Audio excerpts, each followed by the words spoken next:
My name's Dr. Liz Jones. I work at Arbon Institute at Swansea University. Got involved with the community researching the history of the soldiers in the First World War on the centenary at 2018. So was aware that members of the community were researching the background on the War Memorial. I'm Alan Dix. I'm Director of the Computational Foundry at Swansea University. I came first involved with this work when Liz mentioned a lost village. And some years before, I'd been walking around Wales and remember seeing some notices about lost villages in Llanelli, and the whole idea of this was just fascinated me. In 2020, we were discussing a research project we were thinking of doing and discussed the issue that a lot of communities in the UK don't have a sense of rootedness. And then I mentioned Troedrhuiwfuwch community and the Lost Village to Alan. Mentioned the fact that they'd had this large archive and that they were researching the soldiers on the First World War. And then we started working with the community in March 2021. First time I actually met the people of Troedrhuiwfuwch, apart from Liz, who I'd met already at the university, was online. And my first impression was both of their enthusiasm, the wealth of materials that they'd gathered, and the expertise and knowledge that they brought to that. With an academic hat on, I was blown away, as well as with a personal hat on.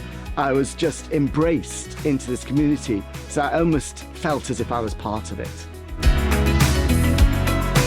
We had an event in the garden with members of the community. People had the idea that it would be really lovely to have a mural down the side of the cowshed that would tell the story of the men of Troedrhuiwfuwch, because it's got a unique history with regard to the First World War. It being the smallest village in Wales and the second smallest village in the UK to send the most men to the First World War. So from 94 houses, 110 men went to fight at the front. So that's how the design of this came about. So we applied for a grant from RDP with Caerphilly through the Welsh Government Leader Fund. And then we commissioned an artist to design it for us based on the story. Previously, this is the site where the church was, and it was a memorial garden, but it had been neglected for 35 years. It's really great that we have this space here now because people can come, they can enjoy it. There will be some boards to explain the story about the mural and more about the history of Troedrhuiwfuwch. They can enjoy the space, they can look at the mural, enjoy nature, but also learn about the lost village that was once here.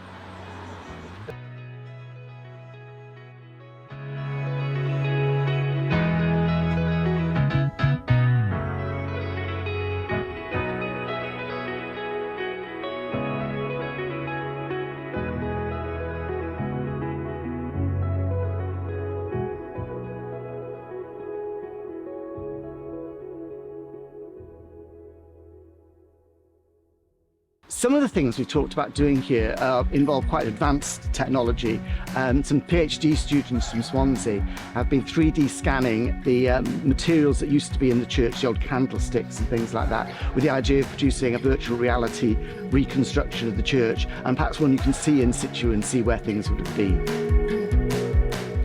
Some of the things we're doing, though, involve, should we say, more standard technology, in particular QR codes, but with new twists to the way they're being done.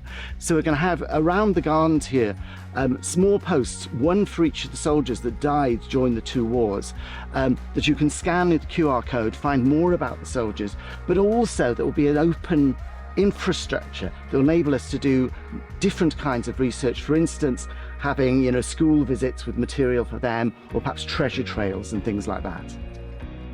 The project has meant quite a lot to me, but from two fronts really. I've had two hats on all the way through the project. I work at Swansea University with Arwen, so I'm interested from the research perspective in terms of developing things with my colleague Professor Alan Dix. But also from a personal level, my father's family are from here. I'm related to 3 people on the War Memorial, and in particular my great uncle Johnny, who was killed at Mametswood. So it means a lot to have all of this and to just share with people the unique history of the village, and the fact that there was a village here at one time. From a personal point of view, I found this project really exciting. I mean, partly because the community have just been so welcoming and wonderful. Partly, I look at this project and ask myself the question, what would make this possible for every community to be able to do? Not just ones that have got a university to help, but ways they can do it on their own, with their own expertise and growing and producing their own materials. I'm Tee2Sugars, Welsh Graffiti artist. I was approached to do this project in Troedrhuiwfuwch by Liz to celebrate the miners that left this village and went off to war to fight for their country. Sadly, most of the miners that left didn't come back, and this mural is like a permanent resting place for all of the soldiers that left Troedrhuiwfuwch.